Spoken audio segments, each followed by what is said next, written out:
नमस्कार दोस्तों, INC TV पर आपका स्वागत है। कांग्रेस नेता श्री राहुल गांधी ने एक बार फिर कोरोना को लेकर सरकार को सचेत रहने के लिए कहा है। श्री राहुल गांधी ने इस बार कोरोना के नए वेरिएंट को लेकर चेतावनी दी है। श्री राहुल गांधी ने ट्वीट कर कहा है कि कोरोना का नया वेरिएंट बेहद ही खतरनाक है। राहुल गांधी ने कहा कि समय आ गया है कि भारत सरकार अपने देशवासियों को वैक्सीन सुरक्षा मुहैया कराने को लेकर गंभीर हो जाए। श्री गांधी ने अपने इस ट्वीट के जरिए मोदी सरकार पर हमला भी बोला है। उन्होंने आगे कहा है कि एक व्यक्ति की तस्वीर के पीछे टीकाकरण के झूठे आंकड़े ज्यादा देर तक नहीं छिप रह सकते। असल में दक्षिण अफ्रीका में कोरोना वायरस के नए वेरिएंट का पता लगा है, जिससे अधिक तेजी से संक्रमण फैलने की आशंका है और अधिकारियों ने इससे जुड़े ढेर सारे मामलों की पुष्टि भी की है। दुनिया भर के वैज्ञानिक तेजी से फैलने के संकेतों के लिए नए वेरिएंट पर अब गौर करेंगे।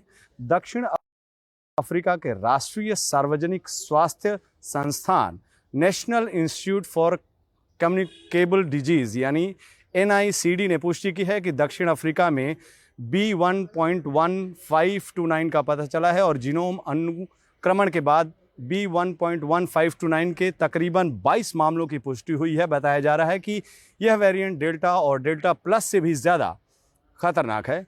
यूके की स्वास्थ्य सुरक्षा एजेंसियों ने एक बयान में कहा है कि वेरिएंट में बड़ी संख्या में स्पाइक प्रोटीन म्यूटेशन के साथ साथ वायरल जीनोम के अन्य हिस्सों में म्यूटेशन शामिल है।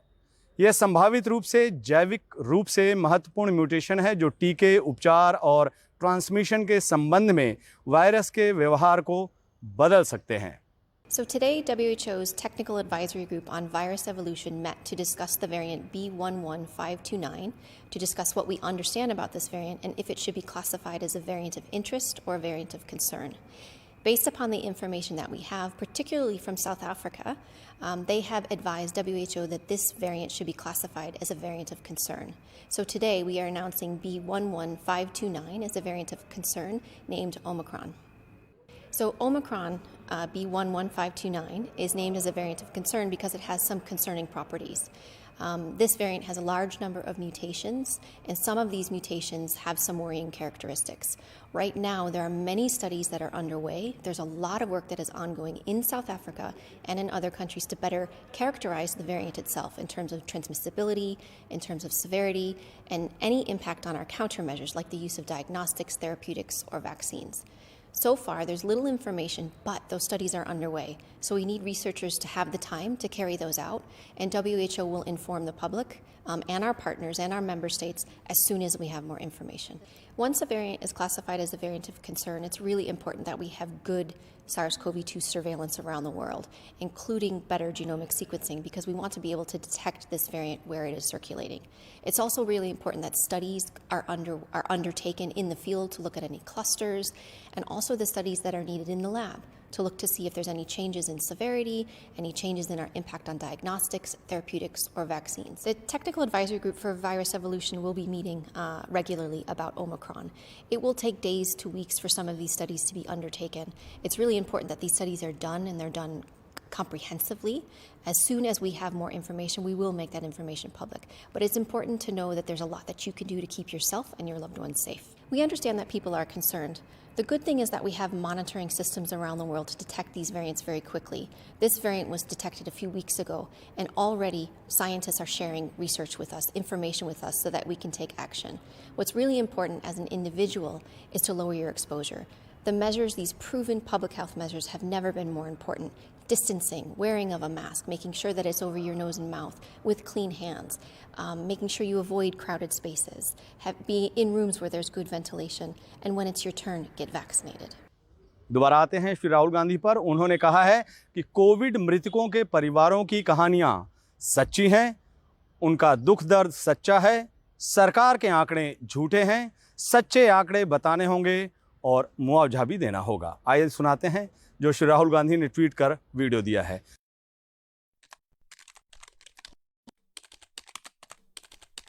भाई સાથે હું ગોવા ગયો હતો। ફ્લાઇટમાં અમે ગયા હતા, તે હજુ બી હું ભૂલી નથી શક્યો। એટલે આવો પ્રસંગ મને જ્યારે જ્યારે બી યાદ આવે છે ને તો બહુ તકલીફ થાય છે.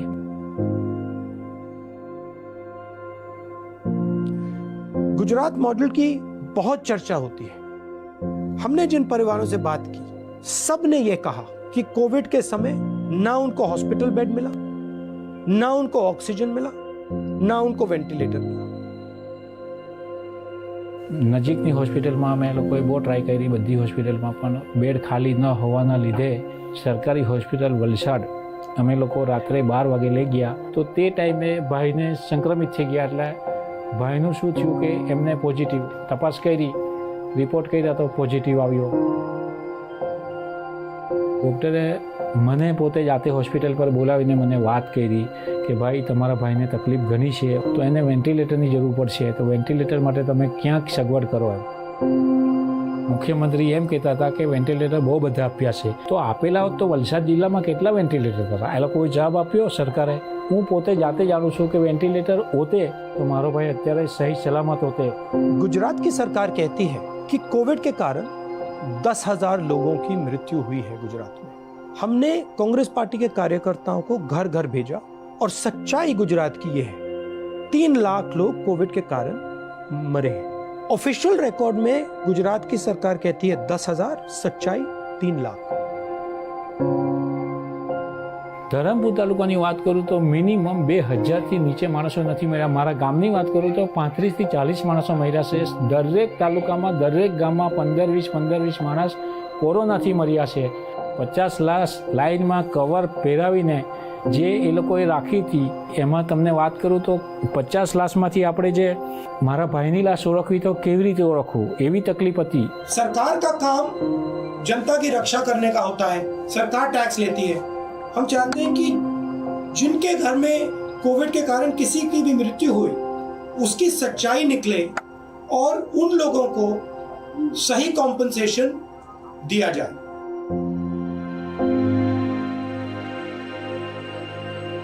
સિવિલમાંથી તો ભાઈ માટે તો આપ્યું છે કે કોવિડથી ડેથ થયું છે, પણ જ્યારે મરણનો દાખલો અમે લીધો ત્યાંથી ગ્રામ પંચાયતમાંથી તો ત્યાં ચોખ્ખું બતાવેલું છે કે નોર્મલ ડેથ થયું છે, કોવિડથી ડેથ થયું એવું બતાવ્યું જ નથી. વધારે મૃત્યુઆંક બતાવે તો સરકારને નિષ્ફળતા મળે કે આટલા સુવિધા નથી કરી શકી, બેડ નથી મળ્યા. લગભગ 7.5 લાખ રૂપિયાની આજુબાજુ મારા ફેમિલીમાં કોવિડના હિસાબથી આટલું બિલ થયું. તો 7.5 લાખ રૂપિયા કેવી રીતે પેદા થાય એ તો બધાને ખબર છે. તો કેવી રીતે પછી ગવર્મેન્ટ આપણે કહીએ કે મદદ મળી એમ? કોંગ્રેસ સરકાર હોતે તો આટલી મૃત્યુઆંક તો થતે જ નહીં. तो जब आपने उनकी मदद करनी थी, अस्पताल में मदद करनी थी, तो आप नहीं थे. और जब परिवार में किसी की मृत्यु हुई 10-15 लाख रुपए उनका बर्बाद हुआ और जब उनको कॉम्पनसेशन की जरूरत है तब भी आप नहीं. किस प्रकार की सरकार है?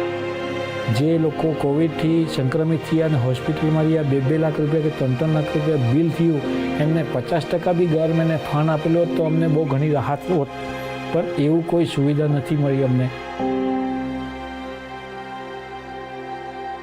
જે પીએમએ સ્ટોરી બતાવીને એ સક્સેસ બતાવવાની એ તો ખાલી ટીવી ન્યૂઝ પર છે. એટલે બહુ વસ્તુ ખોટી છે. આ સ્ટોરી તો સ્ટોરી છે, જે હકીકત છે એ તો એને બતાવી જ નથી.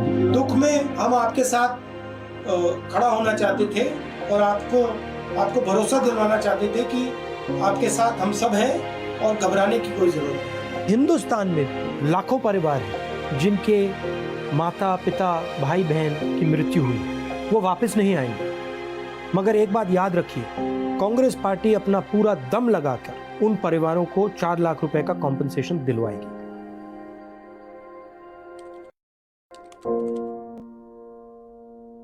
नवजीवन में विश्वनागर ने प्रधानमंत्री पर व्यंग कसते हुए लिखा है कि आपने दिखा दिया कि विकास महज फर्जी आंकड़ों का खेल है जो प्रधानमंत्री की इच्छा और कल्पना से पैदा किया जा सकता है, उसके लिए किसी दस्तावेज का होना ज़रूरी नहीं है. उन्होंने आगे लिखा कि आपने दिखा दिया, प्रधानमंत्री ने दिखा दिया कि संविधान और कानून बदले बिना एक बड़े देश को हिंदू राष्ट्र बनाया जा सकता है जहां अल्पसंख्यक समुदाय दूसरे दर्जे के नागरिक होंगे. उन्हें जब चाहे जहां चाहे निशाना बनाया जा सकता है. उनके खिलाफ गोली मारने के नारे लगाने वाला मंत्री पदोन्नति पा सकता है और जो सांप्रदायिक सौहार्द के पक्षधर हैं उन्हें सांप्रदायिक घोषित कर जेलों में सड़ाया जा सकता है. उन्होंने लिखा आपने दिखा दिया कि अच्छे भले विश्वविद्यालयों को कैसे बर्बाद किया जाता है और विरोध करने वाले छात्रों को लाठी और डंडों से पीटा जाता है, उन पर गोलियां तक चलवाई जा सकती हैं। आगे वो लिखते हैं कि आपने दिखा दिया कि विरोधियों को शत्रु मानना ही सच्चा राजधर्म है। अब वो दूसरी बात पर आते हैं, कहते हैं कि वह हमारे पैसों से शानदार हवाई जहाज़, कार आदि खरीद सकता है, अपने लिए नया महल भी बनवा सकते हैं और जनता को कोरोना से मरने के लिए छोड़ सकते हैं। वो कहते हैं कि आपने दिखा दिया कि नीरो राजतंत्र में ही नहीं, वोट तंत्र में भी पैदा होता है, जहां मौत के तांडव के बीच अपना महल तामीर करवाते हैं। जिस धन को लोगों को मौत के मुंह से निकालने के लिए खर्च करना चाहिए था, उसे उन इमारतों पर वो लुटा सकते हैं जिसके शिलापट पर उसका नाम दर्ज होगा। उनका साफ साफ व्यंग जो है वो प्रधानमंत्री पर है। अब आपको दिखाते हैं कि क्यों राहुल गांधी ने, कांग्रेस नेता श्री राहुल गांधी ने आंकड़ों पर सवाल उठाया है। वो सबसे बड़ा कारण यह है कि जब दूसरी लहर कोरोना की आई थी तो सरकार आंकड़े कुछ और देती थी, असलियत कुछ और। उस वक्त हमने एक स्टोरी दिखाई थी, वो दोबारा दिखाते हैं कि किस तरह से आंकड़ों में हेराफेरी थी। और आज फिर जो अगली लहर आने वाली है, जो बड़ी खतरनाक है, उसमें साफ तौर पर श्री राहुल गांधी ने सचेत किया है कि हमें पूरी तैयारी करनी चाहिए और आंकड़ों पर उन्होंने सवाल उठाया। उसके पीछे आपको दिखाते हैं कि पिछली लहर में आंकड़ों की क्या हेराफेरी थी।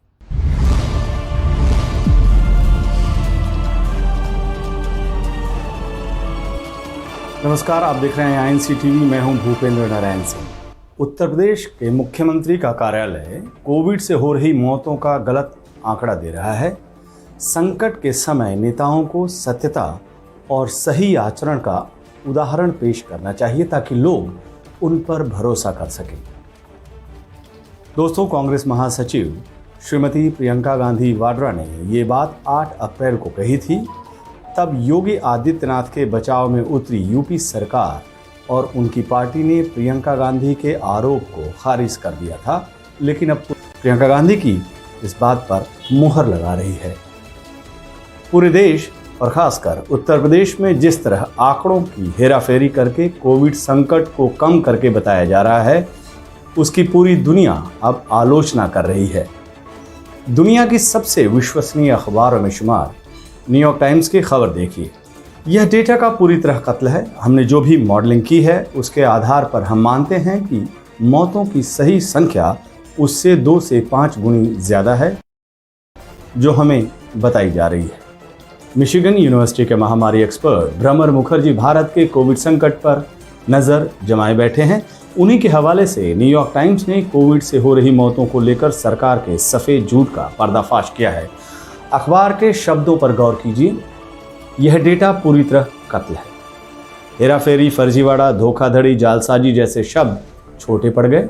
सीधे कत्ल, डेटा का कत्ल, आंकड़ों का कत्ल। डेटा के इस कत्ल की सरकारी कारगुजारी पर द हिंदू अखबार ने भी अपनी कलम चलाई है।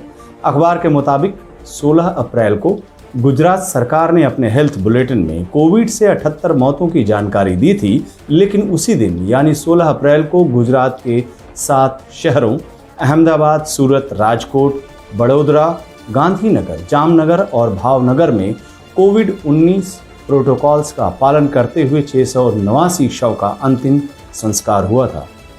आंकड़ों की बाजीगरी पर गौर कीजिएगा। कोविड से मौत का सरकारी आंकड़ा है 78, लेकिन अंतिम संस्कार हो रहा है 689 का। और यह आंकड़ा गुजरात के केवल 7 शहरों का है, पूरे राज्य का नहीं। अगर पूरे राज्य का सही आंकड़ा मिल जाए तो ये संख्या कहां तक जाएगी, यह सोचकर भी डर लग रहा है। आंकड़ों की इस बाजीगरी की तहकीकात के लिए न्यूयॉर्क टाइम्स के रिपोर्टर अहमदाबाद के एक शमशान घाट पर पहुंचे थे। वहीं उनकी मुलाकात शमशान घाट के एक कर्मचारी सुरेश से हुई। सुरेश कोरोना से हो रही मौतों को आम बीमारी से हुई मौत बताकर मृतकों के परिजनों को डेथ सर्टिफिकेट दे रहा था। न्यूयॉर्क टाइम्स के रिपोर्टर ने जब उससे पूछा कि वो ऐसा क्यों कर रहा है, तो सुरेश का जवाब था, बीमारी बीमारी बीमारी, यह वो है जो हम लिखते हैं। मेरे बॉस ने ऐसा ही करने को मुझे आदेश दिया है। अब मध्य प्रदेश के शिवराज सरकार की बात। राज्य सरकार के आंकड़ों के मुताबिक अप्रैल महीने के 13 दिनों में भोपाल में कोविड से 41 लोगों की मौत हुई है। न्यूयॉर्क टाइम्स ने मध्य प्रदेश सरकार के इस दावे की पड़ताल जब शहर के कब्रिस्तान और शमशान घाट पर जाकर की तो उसे पता चला कि उस दिन भोपाल में कोरोना से 1000 से ज़्यादा मौतें हुई थी। आंकड़ों की कुछ इस तरह की बाजीगरी लखनऊ में भी हुई है। योगी सरकार के मुताबिक अप्रैल महीने के 7 दिनों की अवधि में लखनऊ में कोरोना से 124 लोग कवलित हुए हैं, लेकिन जब न्यूज़ चैनल ने अंतिम संस्कार के रिकॉर्ड्स खंगाले तो ये बात सामने आई कि उस दौरान 400 से ज़्यादा लोगों की मौत कोरोना से हुई है। देश के अलग अलग हिस्सों से भी कुछ इसी तरह के फर्जीवाड़े की खबरें आ रही हैं। यहाँ आपको बता दें कि अमेरिका के पूर्व राष्ट्रपति डोनाल्ड ट्रंप ने भी भारत सरकार पर आंकड़ों में हेराफेरी का आरोप लगाया था। राष्ट्रपति चुनाव के दौरान जो बाइडेन के साथ हुई एक बहस में ट्रंप ने साफ तौर पर कहा था कि भारत सरकार कोरोना से हो रही मौतों को लेकर गलत आंकड़ा पेश कर रही है। आंकड़ों के कथन पर सरकार अब भी मौन धारण किए हुए है। अब ये मौनम स्मृति लक्षणम वाली बात है या फिर कुछ और, इसका फैसला आप खुद करें। मेरी नज़र तो फिलहाल गुजरात हाईकोर्ट के माननीय न्यायाधीश जस्टिस विक्रम नाथ की इस खास टिप्पणी पर है। असली तस्वीर को छुपाना, सही डेटा को दबाना जनता के बीच और गंभीर समस्याएं पैदा करेगी, जैसे कि खौफ और भरोसा खोना। अब जाते जाते हरियाणा के मुख्यमंत्री श्री मनोहर लाल खट्टर जी के भी आंकड़ों पर बयान सुन ही लीजिए। अब जिसकी डेथ हो गई है वो वापस हमारे शोर मचाने से जीवित होता नहीं है। और हम हर संभव प्रयत्न करेंगे कि सब लोगों को बचाया जाए। अब डेथ्स कम है या ज्यादा है, इस विवाद में पड़ने का कोई अर्थ नहीं है। आप शोर मचाते रहिए, शोर मचाने से कोई जिंदा नहीं होगा। ये मैं नहीं कह रहा हूँ, ये मनोहर लाल खट्टर ने कहा है। नमस्कार।